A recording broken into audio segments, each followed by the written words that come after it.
Temos a nossa enquete aberta no nosso canal. Jamil Chad também falou sobre, lá no ICL Notícias, vamos ver, pautas internacionais, bora. Ou seja, só o que interessa a Washington. O que o Trump pode conseguir com essa presidência do G20 e com esses ataques, Jamil? Olha, William, muita gente tinha muitas dúvidas sobre o que seria a presidência do G20 sob Donald Trump. E a presidência do G20 muda a cada ano, é rotativa, justamente para permitir, de um lado, que todos possam, de alguma forma, exercer esse papel para que seja democrático, ou seja, passe por todos, mas, ao mesmo tempo, para que a agenda construída seja, sem dúvida nenhuma, da presidência, mas em consultas com os demais países, principalmente dois: a presidência anterior, do ano anterior, e a presidência do ano seguinte. Ou seja, fazer algum tipo de agenda coerente com os interesses de todos. O problema é que Donald Trump, como faz de costume, resolveu sequestrar, no caso, o G20. E aí a primeira agenda que ele está enviando para os demais governos só traz temas de interesse dele mesmo. Não é nem, mas isso aqui também tem alguns aliados. Não, é só o interesse dele mesmo. E aí, se a gente pega a agenda que ele enviou sem nenhum tipo de consulta aos demais países, olha só, a primeira delas, leis que coíbam países a importar produtos que tenham sido fabricados a partir de trabalho escravo. Ou seja, vocês se lembram que em julho o governo norte-americano colocou uma tarifa de 12,5% sobre todos os países, basicamente com esta justificativa. O que quer dizer? Países que importam produtos que podem vir de uma fabricação com trabalho escravo. China. É isso que significa.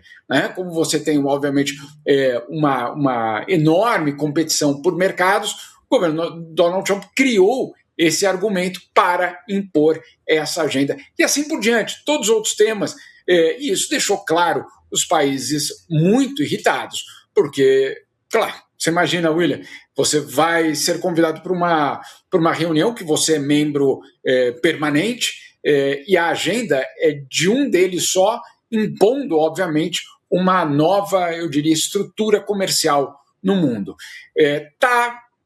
Eu diria, o campo está sendo semeado para ter muita confusão no segundo semestre agora nas cúpulas do G20. Muita confusão. Bom dia, Jamil.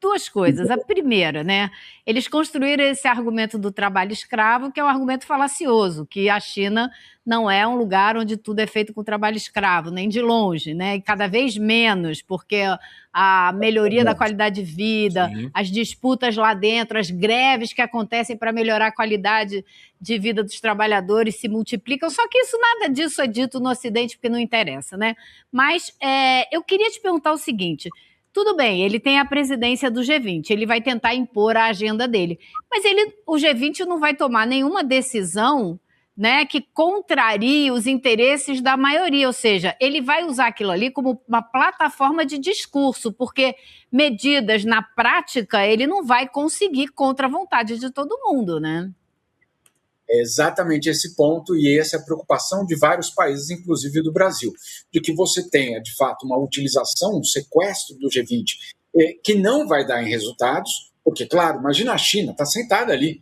não só a China, os outros países em desenvolvimento, o Brasil, a África do Sul, vários outros, Turquia, etc., que vão dizer, não, muito obrigado, nós não faremos parte desse consenso. E aí, o que acontece com o G20? Perde justamente a sua credibilidade, perde justamente a sua função.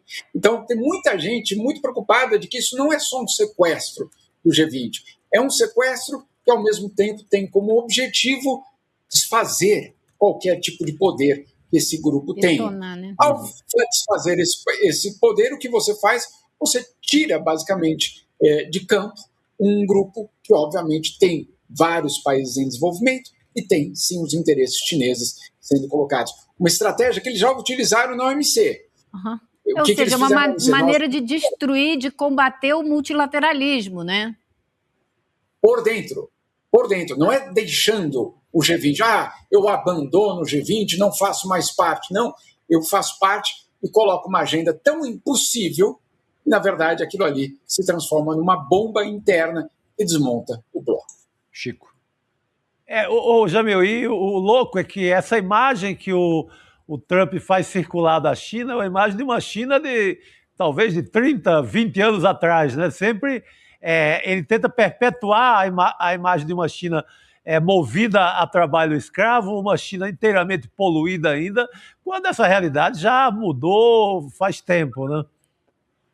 Sem dúvida. E, Chico, não há nenhum tipo de questão de que, de fato, houve um problema gravíssimo de trabalho forçado na China. Isso não é nada, eu diria, irrelevante na história, basicamente, das últimas décadas na China, mas, como você disse, há uma enorme transformação acontecendo. Hoje, a China é o maior responsável pelo registro de novas patentes no mundo. O que quer dizer isso na prática? Inovação. Ou seja, a China é o maior inovador do mundo. Não é pouca coisa isso. Então, sim, há uma mudança radical justamente nesse aspecto. Ele pega um argumento que é muito difícil de você desmontar, porque ele acusa a China, é verdade, ele acusa a China, mas olha só, eles fazem o seguinte, eles vão ao Brasil, por exemplo, e dizem, você tem lei que impede a importação de produtos fabricados com trabalho escravo? O Brasil vai dizer, olha, até temos algum tipo de controle, mas lei não, porque senão a gente teria que verificar lá naquele país se existe o trabalho escravo em cada um dos produtos. Aí eles falam, viu só? Você importa produtos ilegais. Então, nós vamos colocar uma tarifa sobre você. E aí é muito curioso, porque quando o governo norte-americano agora em julho foi colocar essa tarifa, vários países foram se defender e nenhum conseguiu. Porque, na verdade, não é um argumento. Não é um fato. É um argumento para justificar uma barreira comercial de 12%. Agora, achei super interessante você pontuar como ele está tentando destruir por dentro um organismo como esse, porque isso é o método da extrema-direita na política também, é destruir a democracia por dentro, é se eleger para, uma vez eleito, também destruir a democracia, é método. É isso, Elo. Sem dúvida, internacional e doméstico, sem dúvida nenhuma. Jamil, antes da gente terminar com a sua participação, para você poder cestar, eu não podia deixar de falar sobre uma reportagem que você traz para a gente no portal iclnoticias.com.br sobre o Quilombo dos Palmares, o maior quilombo existente do Brasil.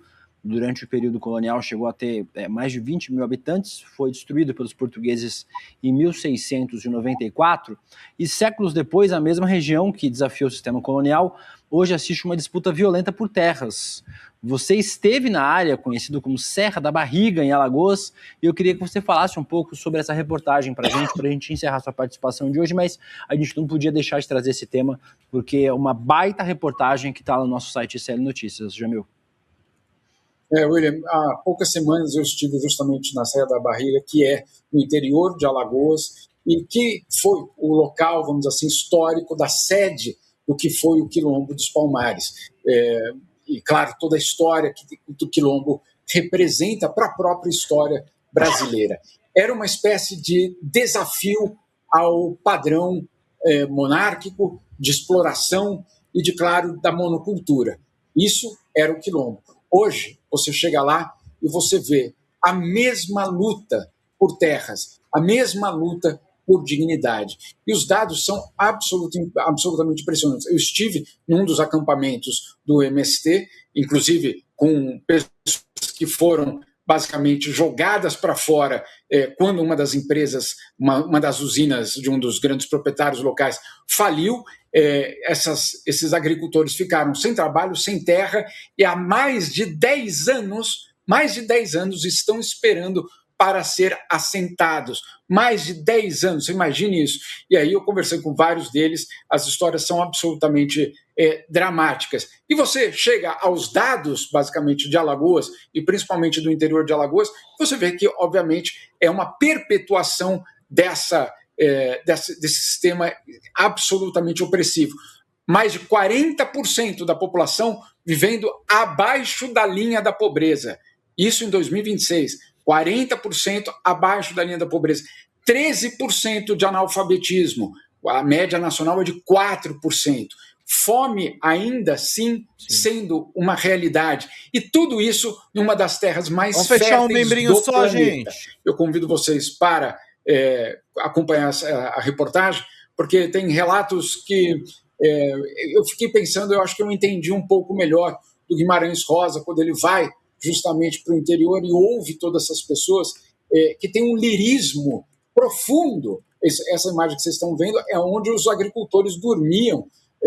Esse basicamente era o banheiro, basicamente, dos agricultores quando eles trabalhavam nas usinas, né? As usinas, claro, de cana-de-açúcar. Essa é a Serra da Barriga, basicamente, de onde era a sede, basicamente, política do Quilombo dos Palmares. E aí você descobre que, obviamente, há um enorme caminho ainda a ser percorrido no que se refere à luta pela igualdade social no Brasil. Os dados seriam muito piores se não fosse pelos programas sociais e pelos movimentos sociais. Então, é uma história, convido a todos que confiram ali no nosso portal do ICL Notícias, uma frase de um dos agricultores que tem mais de 70 anos, nunca teve férias, nunca teve nenhum tipo de benefício, a esse que está sentado nessa cadeira, Adelino, se eu não me engano era o nome dele, e ele diz, inchada é para quem tem coragem. Muito bom, Jamil Chad, excelente reportagem. Fica novamente o convite para você acessar iclnoticias.com.br para ler. A reportagem está na capa, deixa eu conferir, está na capa do nosso site. Alagoas, lembrando, inclusive esse território que o Jamil visita, que é campeão de emendas, campeão de recursos do orçamento. Então, volta a história do sequestro do orçamento para falar desse território visitado pelo Jamil. A mesma história. Muito bem, fica o convite lá no nosso site, Jamil. Fala.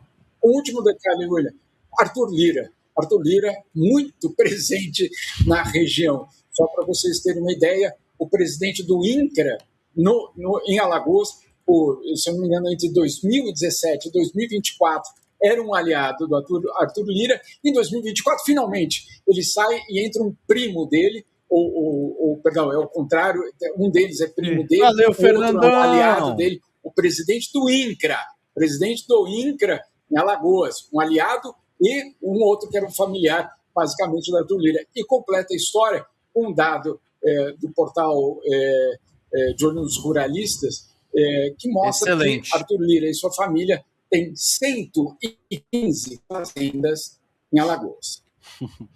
Jamil Chad. INCRA que foi ocupado várias vezes, né? Justamente por isso, lá em Alagoas, por movimentos sociais, né? Uma briga enorme. Jamil Chad, pode sextar, viu? Fica à vontade. Obrigada, Grande beijo Jamil. para você e até semana que vem.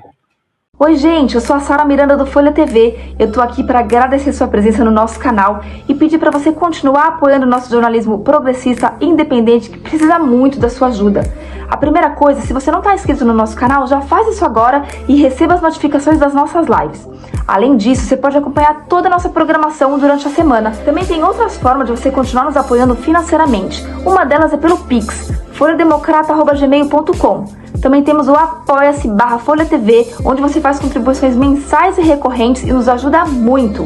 Além disso, você pode se tornar membro do nosso canal. Clica lá no YouTube em tornar-se membro, veja qual é o pacote que melhor cabe no seu bolso e fique mais pertinho da gente, inclusive em grupo de WhatsApp com toda a nossa equipe com quem você pode interagir. Apoiar um canal progressista também é uma forma de militância. Então fica aqui com a gente, apoia o Folha TV, eu te vejo nas próximas lives. Beijo, até mais!